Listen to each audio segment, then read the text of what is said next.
Jeneline Mercado muling inalala ang pagiging extra niya noon kina John Lloyd Cruz at Bea Alonzo. Alamin sa iSpotted Report ni Anton.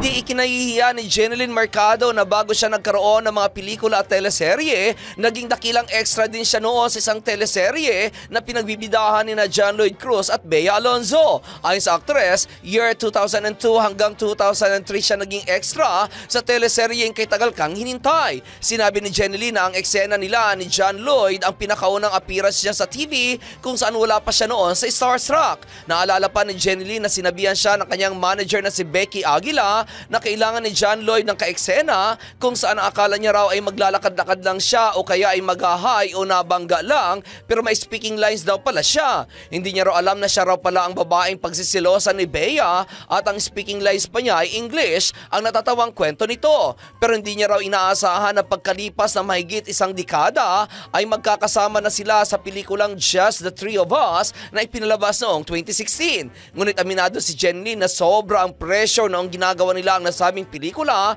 dahil puro blockbuster umano ang pelikula ni John Lloyd, kaya tatakot siya na baka hindi kumita ang kanilang pelikula. At iyan aking balitang showbiz para sa impilang metodong lakas, DWIZ. Ako si Anton, nagbabalita ng tama, naglilingkod ng tama.